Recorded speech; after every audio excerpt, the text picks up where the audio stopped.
¿Cómo un equipo histórico del fútbol chileno, con una gran hinchada, puede tener una historia futbolística tan irregular y llena de altibajos? Y otra pregunta, ¿por qué se llama Santiago Wanderers si este equipo está en Valparaíso?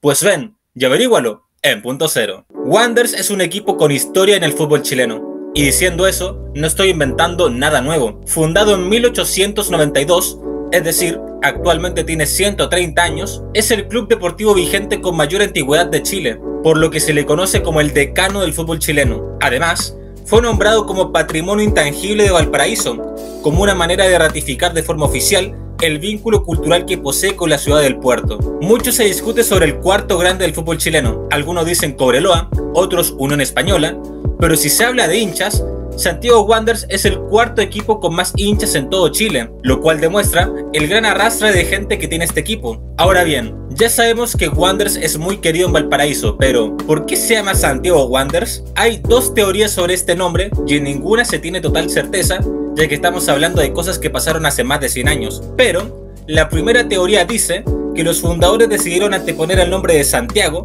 para diferenciar al club de otro que ya existía antes en la ciudad en ese entonces, que se llamaba Valparaíso Wanderers. Pero la segunda teoría menciona que la primera es errónea y que Santiago Wanderers se fundó primero que Valparaíso Wanderers y que se pusieron Santiago ya que eran un grupo de jóvenes provenientes de esa ciudad que se fueron a vivir al puerto. Aunque también hay una tercera teoría que dice que la segunda es falsa, ya que Wanderers fue fundado por porteños de verdad y no tiene nada que ver con la ciudad de Santiago. Pero en fin, son incongruencias de los hinchas caturros, los cuales, a decir verdad, tampoco les afecta mucho el nombre, ya que en varias ocasiones han surgido iniciativas que pretenden reemplazar Santiago por Valparaíso como una manera de ratificar el vínculo con la ciudad. Sin embargo, la idea ha provocado gran rechazo en una parte de la hinchada y la dirigencia. Pero bueno, muy interesante todo esto del nombre de Wanderers, pero pasando a hablar en concreto de su historia, el conjunto de Valparaíso participó por primera vez en la máxima categoría del fútbol chileno en 1937, en donde fue en calidad de invitado, pero le fue tan mal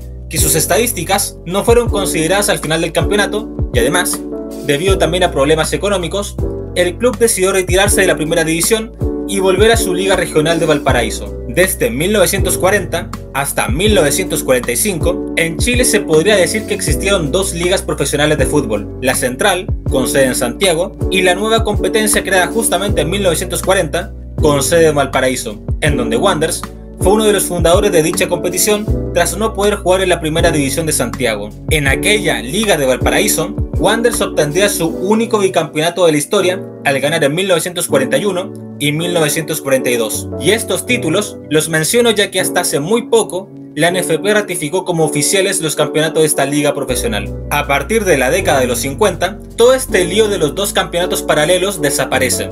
Y con ello, Santiago Wanderers empieza a competir ya de forma continuada en la primera división del fútbol chileno, y en donde ya en sus primeras participaciones se evidencia que Wanderers es un club extremadamente irregular, ya que en un año tiene una campaña mediocre, a la siguiente están peleando el campeonato y luego están en la medianía de tabla, lo cual es un adelanto de toda la historia que está por venir de este equipo. Todo este sub y baja de emociones al menos se corona de forma positiva, ya que en 1958 logra su primer título de primera división, o tercero, dependiendo de cuál sea el ranking, ya que tras empatar 2-2 frente a O'Higgins en la última fecha, Wanderers sería campeón solo por un punto de diferencia frente a Colo-Colo, en donde el Cacique, en la última fecha, perdió contra Everton, lo cual es muy curioso, ya que Everton ayudó para que Wanderers sea campeón. En fin, ironía de la vida. Y las buenas campañas no acabarían ahí, ya que al año siguiente, a pesar de no ganar el torneo nacional, consiguieron su primera Copa Chile tras ganar a Deportes La Serena por 5-1. En la década de los 60, se vio uno de los mejores equipos de Wanderers de toda la historia, ya que en el año 1968,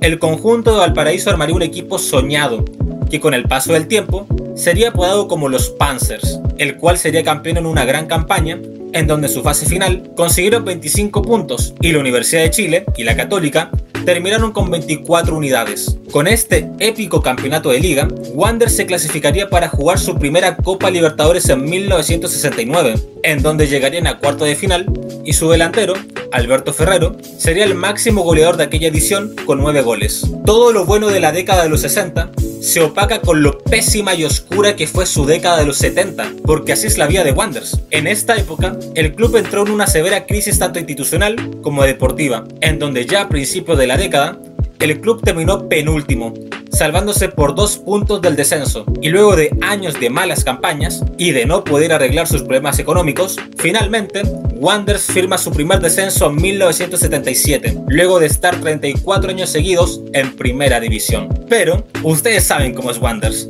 ya que el año siguiente, en 1978, ganó el torneo de segunda división y las cosas volverían a ser como antes. ¿Y cómo eran antes?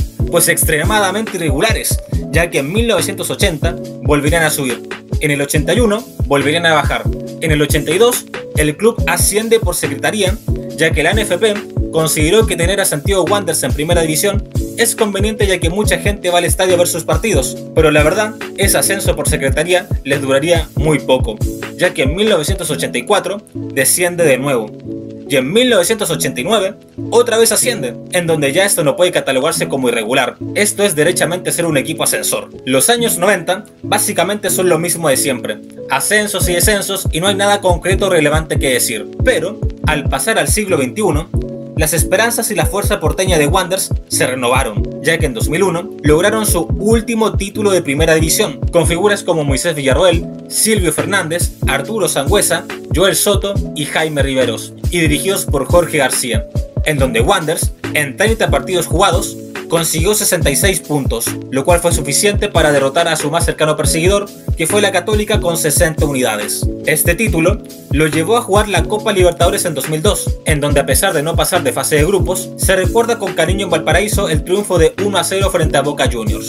Los años pasaron y Wanderers hizo lo que bien sabe hacer, es decir, ser irregular, porque después de tener buenas campañas y de jugar un par de veces la Copa Sudamericana, en 2007 desciende nuevamente a segunda división debido a que de nuevo tenía una crisis institucional y problemas económicos, en donde de hecho la NFP lo sancionó por no pagarle a tiempo el sueldo de los jugadores. Y ante todo esto, mi hipótesis personal es que el mayor cáncer de Santiago Wanderers son sus dirigentes, porque si miramos bien la historia, curiosamente Wanderers tiene problemas económicos después de participar en torneos internacionales, que es en donde se ingresa más dinero, lo cual es muy sospechoso a decir verdad. Luego la historia continúa como siempre.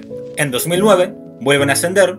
En 2014 Wanderers pelea el torneo nacional junto con la U y Colo-Colo, en donde los caturros terminan segundos, a un punto del conjunto laico. Y en 2017 ocurre lo más Wanderers en la historia de Santiago Wanderers, ya que ese año, para los oriundos de Valparaíso, sería la definición perfecta de la palabra agridulce, puesto que en la Copa Chile de ese año lograron ganarla tras derrotar a la Universidad de Chile por 3-1, y en esa misma temporada, por el torneo nacional, se ubicaron últimos en la tabla de los promedios y tuvo que jugar la promoción ante Unión La Calera, el cual le ganaría a Wanderers por penales en su propia cancha.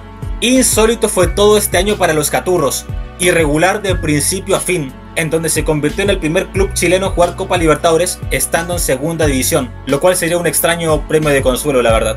Pero bueno, y los últimos años de Wanderers se cierran otra vez, como es costumbre, de forma irregular, ya que en 2020 ascienden de nuevo a primera división, solo para volver a bajar en 2021 con una de las peores campañas nunca antes vistas en el fútbol chileno, en donde en 32 partidos Wanderers solo obtuvo 21 puntos, terminando últimos obviamente. Y para que dimensionemos este número, Melipilla, que fue el penúltimo, tuvo 32 unidades. Vergonzoso lo del equipo de la quinta región del país, que actualmente se encuentra en la primera B. Pero seamos sinceros, todos sabemos que dentro de muy poco ascenderá para volver a descender, porque así es Wanderers. Lo sabemos, así es su vida. Intensa, bipolar, emocionante y sobre todo, irregular. Y bueno gente, hasta acá el video de hoy. Agradezco que te hayas quedado hasta el final. Espero de todo corazón que te haya gustado este video. Dale like, suscríbete, comenta y comparte. Dime qué más historia de fútbol chileno te gustaría ver. Yo soy Punto Cero. Nos vemos.